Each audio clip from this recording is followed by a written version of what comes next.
Hey, class. Thanks for having me on to join you and to talk a little bit about my thoughts and experiences around homelessness and social determinants of health, intersectionality, all those sorts of important things.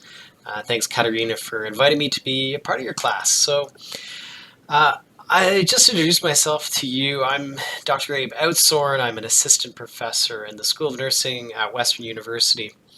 And my background, essentially, when I was working frontlines as a nurse, was street nursing. So I worked with people experiencing homelessness, helped them meet their everyday needs around primary health care. And so these might be what you and I might go to a family doctor or a nurse practitioner for to manage your well-being day to day. And of course, people experiencing homelessness have barriers to accessing health care. And many times, unfortunately, they're stuck with like going to emergency rooms or walk-in clinics or, those episodic touch points with healthcare that don't tend to lead to particularly good outcomes. And so clinics like the one that I work at try to fill that gap, try to meet those healthcare needs in a way that makes sense to folks who are in the worst kind of housing crises.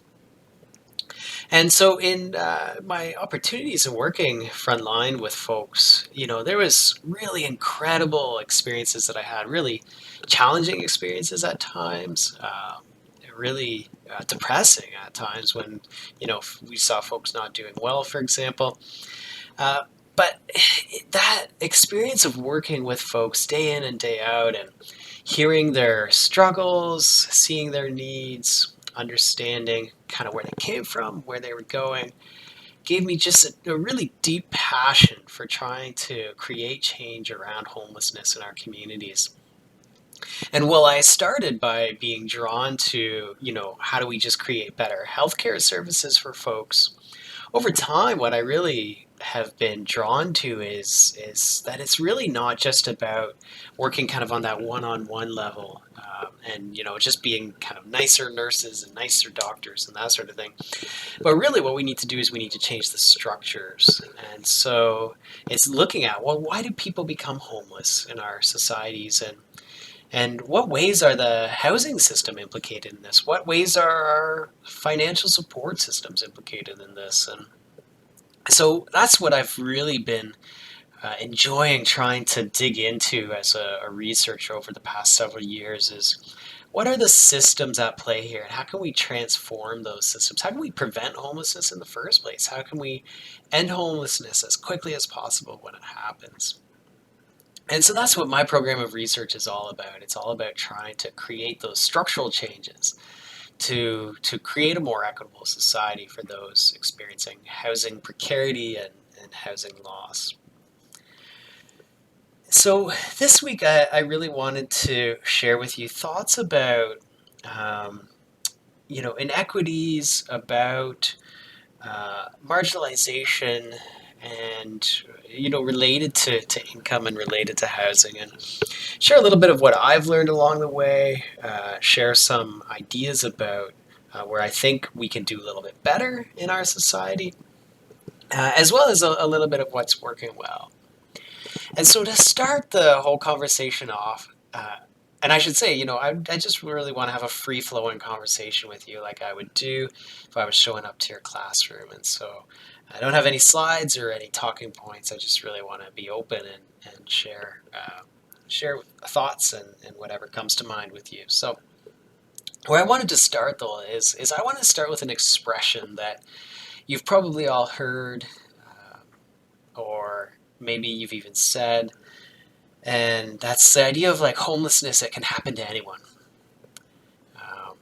We're one paycheck away from homelessness, and I get what the sentiment is. The sentiment is there. It's trying to say like it's trying to like break down that differential of homeless people as being like other or different, and it's trying to show us, that it is kind of close to all of us, and therefore should be kind of close to all of our hearts.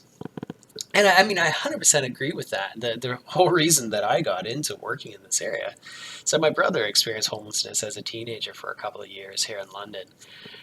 So I saw how, coming from a relatively privileged middle class family, how one kind of significant family conflict can create this sudden homelessness.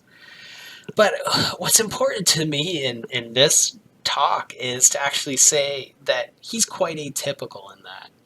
So when you look at people experiencing homelessness, there are, of course, some people who suddenly drop out of middle class into homelessness who are, white educated males. But that's the anomaly, right? So that's different than the norm. And the norm is that homelessness, in a lot of ways, parallels the inequitable impacts of poverty. And so people who are racialized, single women with children, indigenous people, people who come from generational poverty are all much more likely to experience homelessness. And so, one of the terms I've heard before that rings really true is that idea of like homelessness is sexist, homelessness is racist. Same as poverty, right? Poverty is sexist, poverty is racist. In that these impacts can happen to anyone, given kind of this series of unfortunate events, but they don't happen to everyone equally.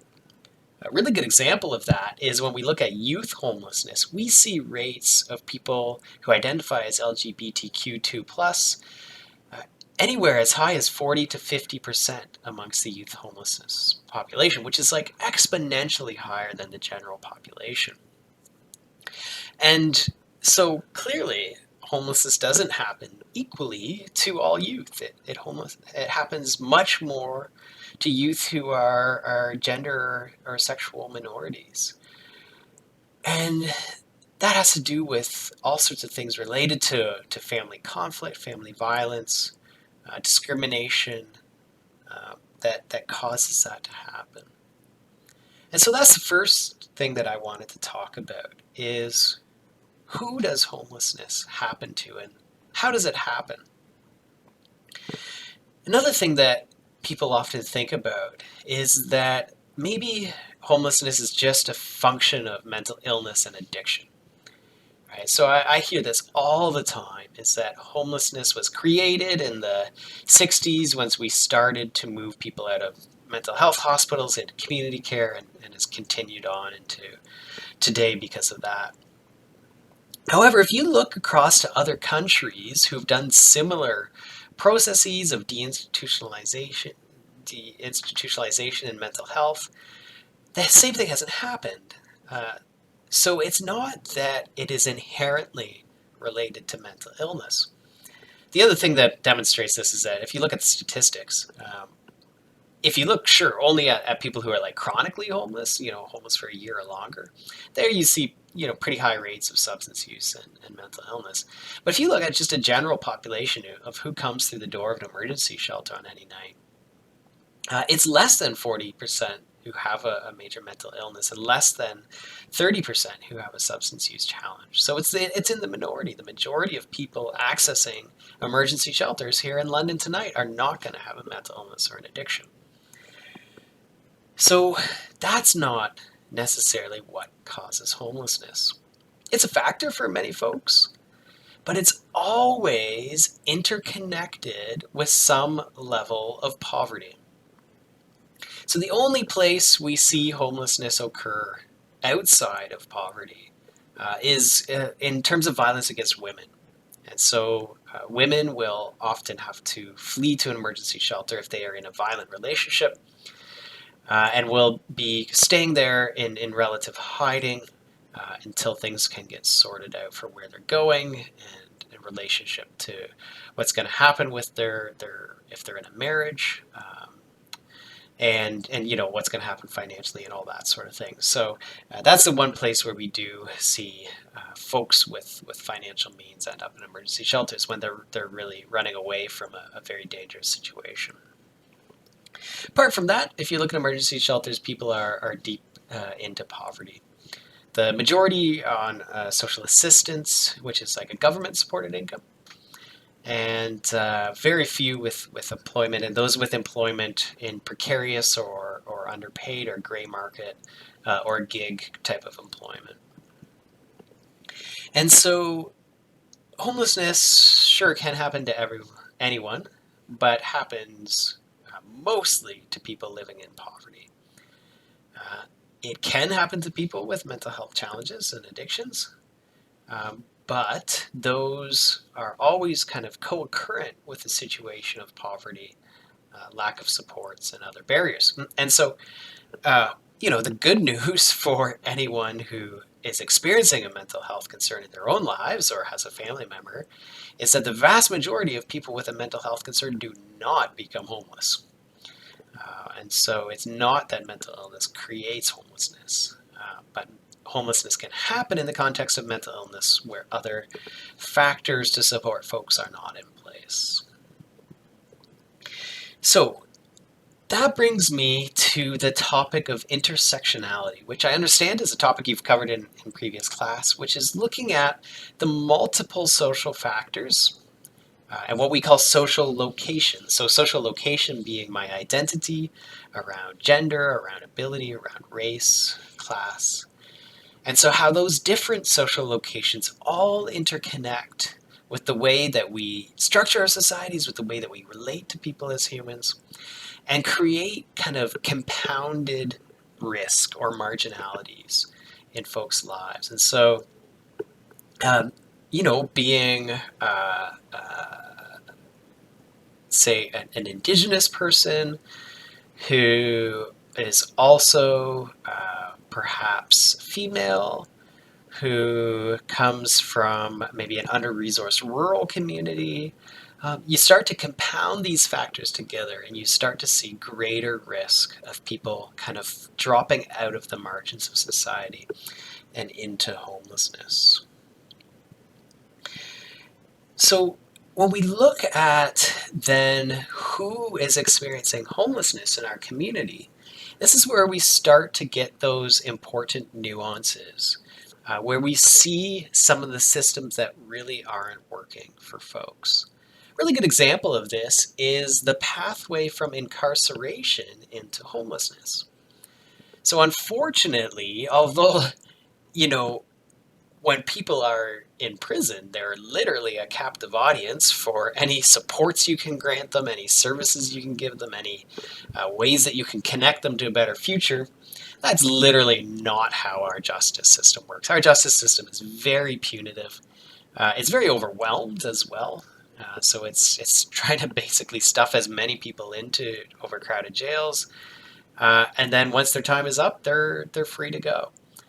Many of those folks who leave incarceration leave into homelessness, which is a real shame. We were creating homelessness by not having good transitions from one system to another. So then they end up, our provincial government, which was supporting them in jail, now ends up supporting them in emergency shelters. And so there's real opportunity within systems like that to change that pathway. But anyway, for now, that pathway is from jail into homelessness for many people.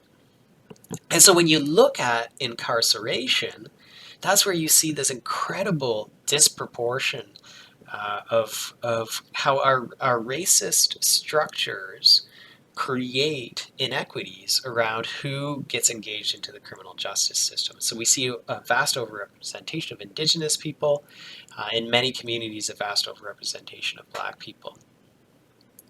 And so as we have a society that creates disadvantage for certain populations, and those populations then get into our systems, and those systems then translate people into homelessness, we start to understand then why there is this inequitable representation around who is in our emergency shelters, who's living on our streets.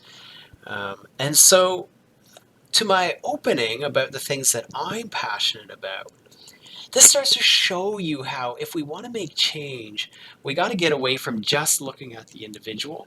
We got to elevate our consideration to looking at structures and systems. Because what I would argue that homelessness is a choice. It's not a choice made by individuals. It's a choice made by societies with how we structure our systems. So I would suggest that in Canada, we are creating homelessness. We are taking some of those social risks like racism, like sexism, And we are translating those into things like homelessness, housing loss, incarcerations, evictions, all of these elements that create homelessness. So I've put out a hypothesis. Homelessness is a choice that societies make. Do I have any evidence of that? Can it be any different? Well, let's look at the US and Canada and Finland. I would say that Canadians, Americans, and Finns are relatively similar. So there's nothing like functionally different about us at a genetic level that's going to make it that we can't compare from one society to another. Rather, I would say that we structure our societies and even aspects of our lives differently than each other. So what does homelessness look like when we look at Finland, when we look at Canada, when we look at the US? Finland has almost zero homelessness. There's a little bit in terms of some emergency shelters, such as shelters for women leaving violence. But apart from that, hardly the numbers are in the hundreds across the entire country of people. We look next to Canada, and Canada has approximately 235,000 people across the course of a year that experience homelessness. So we know many people are homeless for a short period of time. That's why we look at it kind of across the course of a year. So on any night in Canada, it might be more like 60,000 people who are homeless, but across the course of a year, a couple 100,000 people. So obviously quite a bit worse than Finland. When you look to the US has a 10-fold higher per capita rate of homelessness than Canada, which puts them at, I don't know, something like 80 times as much as Finland. So again, if Americans and Canadians and Finns aren't so different, why do we have vastly different rates of homelessness? It's not, again, we can't say it's a problem of mental illness or addictions, because if that was the issue, then our rates would be relatively the same. What's different, of course, are the systems that we have in place to deal with the types of poverty crises that we have in our societies. And so where Finland really stands out, of course, they have better social assistance rates so that it's more feasible to pay a rent if you're on a government income. More importantly, they have a massive amount of public housing, over 40%. So almost half of the housing in Finland is government housing. This means that everyone experiencing poverty has a place to live, has a roof over their head, so they can at least meet that basic necessity. In Canada, only 4% of our housing stock is public housing. Public and affordable housing, about 4.5%. So again, from 40 to 4%.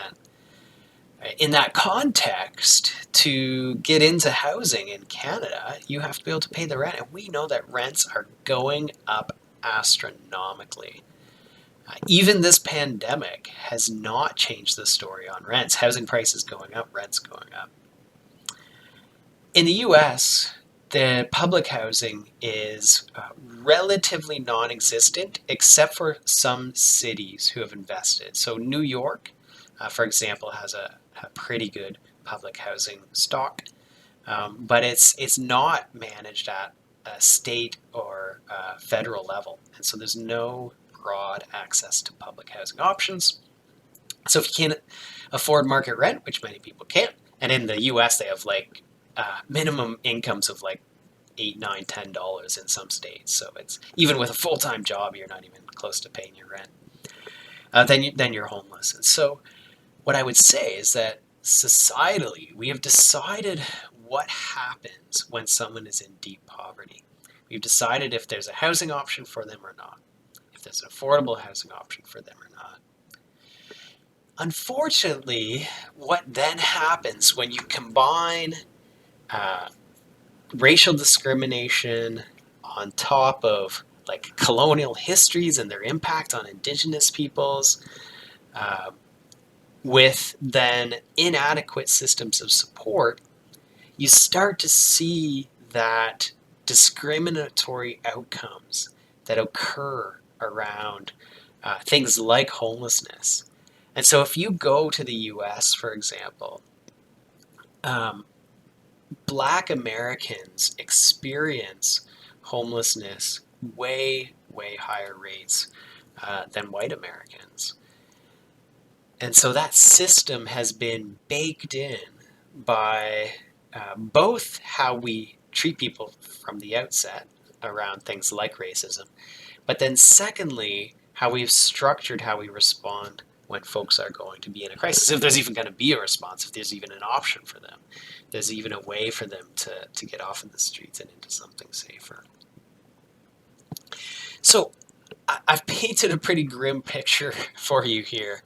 Uh, in terms of what it's like, in terms of this problem we've created and how it affects different people in different ways. And it's like, oh, okay, thanks for that. Now I just feel depressed and hopeless about all of this. Good news is, because there are examples of things that work, we can do better as well. So there's several ways that we can do better. Depending kind of how upstream you want to look at this. Obviously, like some of the functional inequities at the root of this, we can do a lot better. And so for, a really good example is reconciliation with Indigenous people. And so ways that we can ensure that Canadians are well educated about our history of colonialism, that we can understand the idea of treaties and why we're all treaty people, what that means. If we can start treating Indigenous people with dignity and respect, then of course we can start to, right at the foundations, start to change some of these inequities. But what I focus a lot in terms of my research are what are those system tools that we can start to do different on. I've given you, obviously, one's been given away, which is public housing. Unfortunately, we stopped building new public housing in Canada in the 1980s. And so there was a period after World War II where societies around the world were really motivated to do better. So with the trauma of the war and seeing just how horrible that all was, societies were really driven to make sure that everyone fit in and had a place and a space. And so a big part of that was building new public housing. So from 50s, 60s, 70s, hundreds of thousands of public housing units were built in Canada. And then it stopped. We had a conservative government that happened at the time of a recession. Back then, the idea during recessions was don't spend any money. And so there was massive cuts across the board. Now we've actually, notably, a conservative government under Stephen Harper changed what we do during recessions. Now we know we spend during recessions, just like actually is the government's doing right now to get us through COVID. But at that time, the idea was if there's recession, then stop spending money.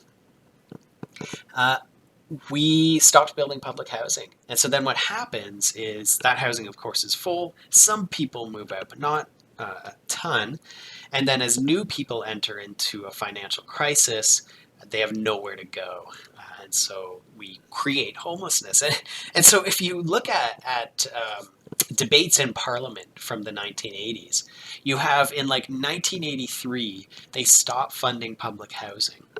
And then in 1987, you have members of Parliament standing up being like, we've got all these homeless people in our cities, like on the streets, like begging for change. What's happened? How did this happen? Where does this come from? We need to set up like committees to figure this thing out. And it was like literally the same members of Parliament who stopped building public housing were like, where did this homelessness come from?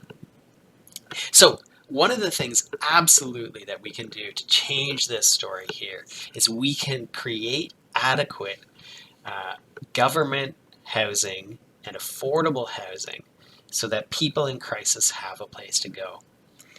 The crazy thing about this is that this is an incredibly effective investment because it costs a lot of money. Costs if you want to build a big tower these days, you can easily spend $100 million between the land, the building, and everything. So it costs a lot of money to build public housing.